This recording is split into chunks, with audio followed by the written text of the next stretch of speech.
lutter contre l'inflation, l'immobilier est un outil parfait. Historiquement, sa valeur a toujours suivi l'inflation.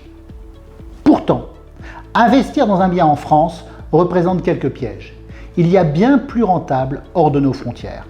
Et nous allons vous dire précisément où. Investir en France comporte un certain nombre de risques. Les prix d'achat des biens sont élevés, donc la rentabilité est faible. La fiscalité, augmentée de la CSG, flirte avec les 50%, ce qui baisse le rendement souvent en dessous de 2% net. Comme vous le savez, la justice française privilégie le locataire plutôt que le propriétaire. Par ailleurs, les prix actuels ne laissent que peu de perspectives de plus-value lors de la revente. Je vous propose de diversifier votre patrimoine et d'investir en Floride. Comme toujours, dans l'immobilier, l'essentiel est l'emplacement. Les investissements que nous proposons sont à Miami. Les biens sont proches de quartiers très attractifs, des lieux stratégiques qui sont les principaux bassins d'emploi de la ville. Miami Beach, avec ses célèbres plages, cette île est couverte d'hôtels et de restaurants et attire plus de 16 millions de touristes par an. Son port de croisière est aussi le second au monde. Le quartier des affaires Brickell est une ville dans la ville où beaucoup d'énormes sociétés américaines y transfèrent leurs sièges. Wynwood est un quartier récent, totalement réhabilité. C'est un bouillon de culture en pleine effervescence où le street art est roi.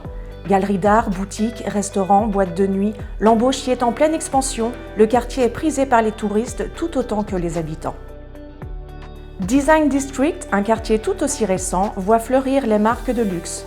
Bernard Arnault y a acheté 4 rues complètes pour y placer ses marques et attirer d'autres enseignes haut de gamme. Je conseille depuis plus de 8 ans à mes clients d'investir en Floride, dans des maisons ou dans de petits immeubles. Tous nos biens sont stratégiquement placés à proximité des grands quartiers, entre 3 et 5 km. Nous proposons des immeubles collectifs, des grandes habitations totalement rénovées à l'intérieur comme à l'extérieur,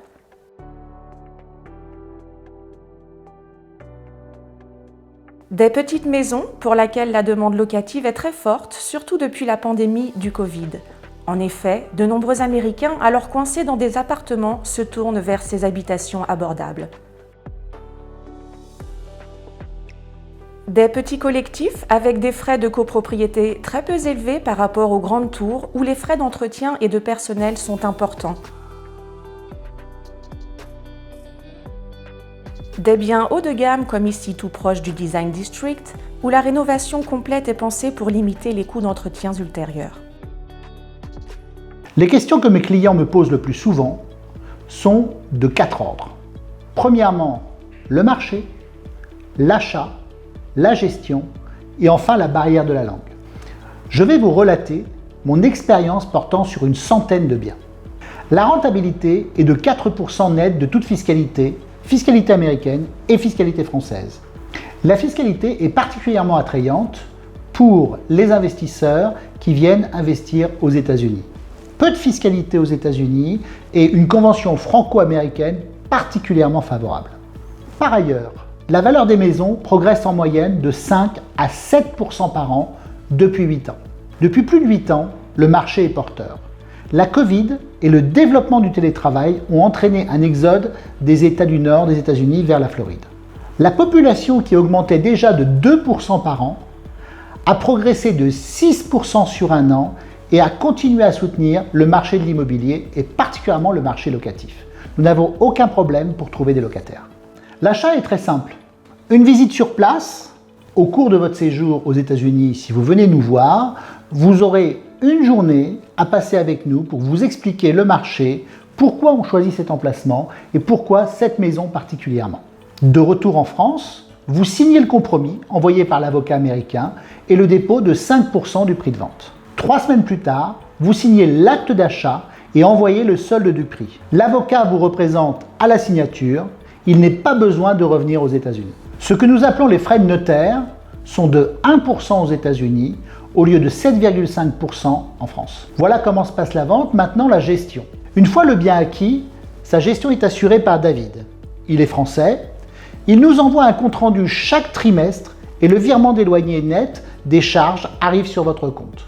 Il arrive très rarement qu'un locataire ne paye pas son loyer. Ça nous est arrivé 3 fois en 8 ans sur 100 maisons achetées par mes clients. Les lois américaines sont très strictes. Les locataires sont expulsés dans les 2 mois en cas de non-paiement de loyer. Comme le locataire paye 2 mois de caution, les pertes sont très faibles à l'occasion d'un non-paiement de loyer. Si vous désirez revendre votre bien, David vous représente auprès de l'agence qui s'occupera de la transaction au meilleur prix. Chaque année, l'expert comptable à Miami s'occupe de toutes les formalités juridiques et fiscales en Floride. Tous vos interlocuteurs sont français. David, le gestionnaire, Aline, l'expert comptable et moi. Je serai toujours à vos côtés de l'achat jusqu'à la revente du bien. Avec plus de 100 maisons et immeubles depuis 8 ans, notre accompagnement est bien rodé. 80% de mes clients ont d'ailleurs acheté une seconde maison après la première. Mon but est de vous aider à sécuriser et diversifier votre patrimoine en trouvant des solutions fiables, rentables et simples à mettre en œuvre. Faites appel à Essor Patrimoine, abonnez-vous à notre chaîne, vous serez ainsi informé de toutes les solutions patrimoniales.